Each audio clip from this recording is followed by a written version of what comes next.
Suatu perbuatan yang sama diulang-ulang setiap tahun karena mensyukuri nikmat pada hari tertentu.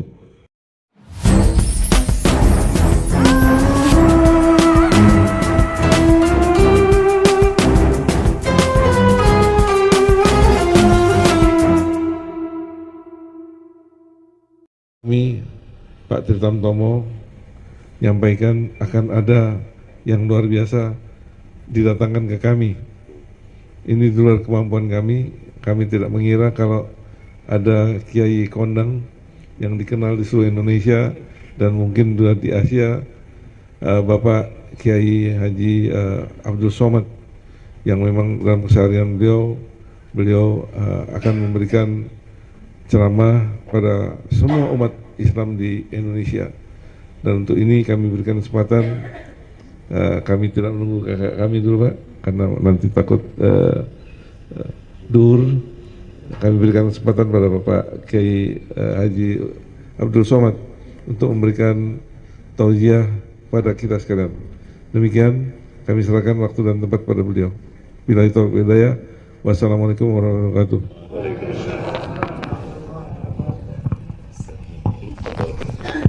Bismillahirrahmanirrahim. Assalamualaikum warahmatullahi wabarakatuh. Alhamdulillah wassalatu wassalamu ala Rasulillah wa ala alihi wa sahbihi wa man da'a bida'watihi wa istanna bisunnatihi ila yaumi liqa'i rabbih wa ba'du. Yang sama-sama kita hormati Sahibul Bait, Sahibul Hajat, Bapak Bambang Hendarso beserta ibu dan seluruh keluarga. Yang saya hormati, insyaallah dimuliakan Allah Subhanahu wa taala, Al-Mukarram Kiai Haji Muhammad Zain Zarnuji. Insyaallah semua yang hadir ini adalah manusia-manusia yang dipilih oleh Allah Subhanahu wa taala. Amin ya rabbal alamin. Kata ahli hikmah, kalau duduk bersama ulama satu saat saja itu sama dengan membaca buku satu perpustakaan. Jadi kalau Bapak Ibu mau baca buku satu perpustakaan sulit, karena satu buku aja kita sudah ngantuk. Tapi duduk bersama Kiai Zarnuji sejenak tadi, itu berarti kita sudah baca buku dari Spanyol sampai ke Tobrustan. Karena beliau kutip Imam Qurtubi. Qurtubi itu Cordova, sekarang Andalusia, Spanyol. Kalau saya sebut Andalusia banyak mahasiswa saya tidak tahu. Tapi kalau saya sebut Real Madrid, Barcelona, itu Spanyol Pak Ustaz. Imam Al-Qurtubi, Qurtubi diambil dari kata Cordova. Cordova sekarang terletak di Spanyol. Yang dulu pernah 700 tahun masanya umat Islam jaya di sana.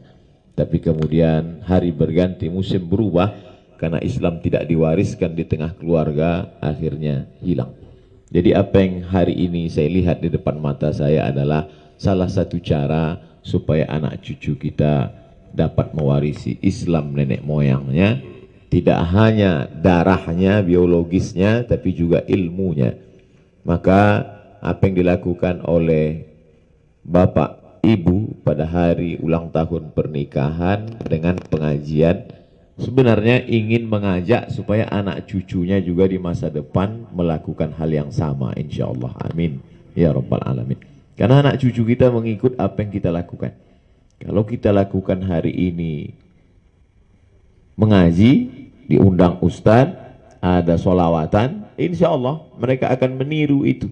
Dan kata Nabi, man sanna fil islami sunnatan hasanatan, siapa yang membuat tradisi yang baik, falahu ajruha, dia dapat pahalanya, wa ajru man amila biha, dan orang yang melakukan setelah dia terus sampai ke masa keturunannya 20-30 tahun akan datang, anak cucu Bapak akan melakukan perbuatan yang sama, maka mengalirlah pahalanya kepada kita baik hidup maupun sudah meninggal dunia. Ini cara mengajar.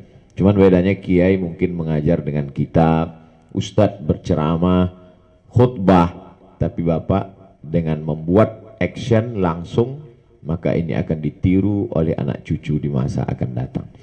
Ketika Nabi Muhammad SAW sampai ke kota Al-Madinah Al-Munawwarah, Nabi melihat orang Madinah itu tidak makan, tidak minum. berpuasa. Nabi bertanya, ayu yaumin hadza, hari apa ini? Orang Madinah menjawab, hadza yaumun azim, ini hari yang besar. Najjallahu fihi Musa, hari ini Allah menyelamatkan Nabi Musa alaihi salam. Fasamahu, lalu kemudian Nabi Musa bersyukur kepada Allah dengan beribadah pada hari itu karena Allah sudah menyelamatkannya dari kejaran Fir'aun. Maka kata Imam Al-Hafiz Ibnu Hajar Al-Asqalani, itulah dalil boleh mengulang suatu perbuatan yang sama diulang-ulang setiap tahun karena mensyukuri nikmat pada hari tertentu. Dan saya yakin kita sampai tahun ini, tahun depan pun tetap mensyukuri nikmat selamatnya Nabi Musa itu dengan ibadah Asyura 10 Muharram. Padahal peristiwanya sudah terjadi 3000 tahun yang lalu. Begitu juga dengan hari ini. Peristiwanya sudah terjadi 43 tahun yang lalu. Tapi tetap diulang-ulang setiap tahun sebagai syukur kepada Allah Subhanahu wa ta'ala. Mudah-mudahan dengan syukur ini semakin ditambah Allah nikmat-nikmatnya insyaallah. Karena janji Allah, la in syakartum la azidannakum. Kalau kamu bersyukur maka akan aku tambah nikmatku. Tadi di jalan saya biasanya bertanya kepada tim, kita mau kemana, kemudian masjid apa, tabligh akbarnya acara apa. Jadi saya tanya, jadi ini acaranya apa? Kita silaturahim saja Pak Ustadz ke rumah Pak Bambang beserta keluarga. Acaranya apa? Ulang tahun pernikahan. Masya Allah. Saya senang acara ulang tahun pernikahan, acara selamatan. Karena di dalam acara itu tentu banyak hikmah-hikmah yang dapat dipetik. Saya pikir saya datang di awal, jadi saya bisa dapat dengar cerita Sahibul Hajat, Sahibul Bait, bagaimana beliau mengharungi rumah tangga, bisa bertahan sampai 43 tahun lamanya. Tapi saya pikir, andai pun saya tak dapat mendengar, saya berharap ke depan hendaknya ditulislah dalam sebuah buku. Sehingga anak cucu, sahabat, kerabat dapat melihat dan membaca. Karena kata orang-orang soleh, menulislah supaya orang di masa akan datang tahu bahwa kau pernah hidup di masa lalu. Dari mana kita bisa tahu Imam Syafi'i? Dari mana kita bisa tahu Imam Nawawi kalau bukan tulisan-tulisan, coretan-coretan yang awalnya mungkin sederhana, tapi di masa akan datang menjadi sesuatu yang luar biasa. Oleh sebab itu, buku biografi mungkin tidak di ulang tahun pernikahan yang ke-43, mungkin yang ulang tahun emas yang ke-50 insya Allah. Artinya apa? Karena banyak yang tak tertulis di dalam buku, tidak tertulis ditorehkan oleh tinta di atas kertas, tapi dalam pengalaman hidup yang amat sangat berharga. Setiap orang punya pengalaman pribadinya masing-masing, dan betapa banyak pengalaman itu hanya seperti debu dihembus angin, tak dapat diulang kembali. Tapi begitu bisa kita baca ulang, maka manfaatnya luar biasa dan menjadi amal jariah.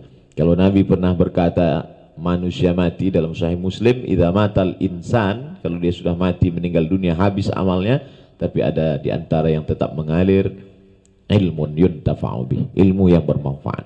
Mungkin Bapak Ibu bukan ustadz, bukan kiai, tapi pengalaman hidupnya bermanfaat, dapat dinikmati orang banyak. Maka tulisan-tulisan, coretan-coretan kecil diedit oleh editor yang baik akan menjadi buku yang luar biasa. Itu menjadi pengalaman yang berharga, ditulis dengan tinta emas, orang lain membacanya, dapat diambil iktibar pelajaran. Itu juga lebih daripada tausiah dan ceramah. Bapak Ibu yang dimuliakan Allah Subhanahu wa ta'ala, mensyukuri nikmat sampai 43 tahun lamanya diulang terus menerus. Sampai kapan? Sampai akhirnya manusia itu tidak lagi dapat mengucapkan kata-kata dengan lisan, dengan lidahnya, karena ruh sudah dicabut oleh Allah Subhanahu wa ta'ala.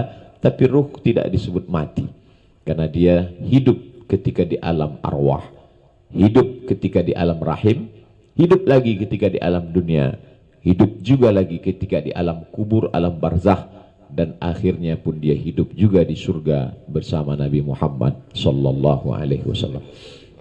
Jadi kalau ada di antara Bapak Ibu ketika melihat saya tadi, sepertinya kita sudah pernah bertemu Ustadz Abdul Somad. Padahal kita tidak satu kampung, kita tidak satu sekolah. Di mana kita bertemu? Hadisnya sudah dibacakan Kiai, Al arwah junudum mujannadah. Ketika itu ruh kita sudah berjumpa di alam arwah. Kalau dulu pernah berjumpa, bertatap muka, bersahabat, lalu kemudian lupa. Karena memang nama dia manusia, diambil dari kata nasya, artinya lupa. Lupa dulu pernah berjumpa, tapi ketika bertatap muka nampak lagi, maka terbayang, oh dulu ternyata kita pernah berjumpa, hari ini dijumpakan lagi di alam yang nyata. Dulu berjumpa ketika masih roh, belum ada kuku, belum ada tulang, belum ada darah. Akhirnya dipertemukan kembali di dalam majelis yang baik, bersama orang baik, di tempat yang baik. Mudah-mudahan kita senantiasa mendapatkan kebaikan-kebaikan, insyaallah. Amin ya rabbal alamin.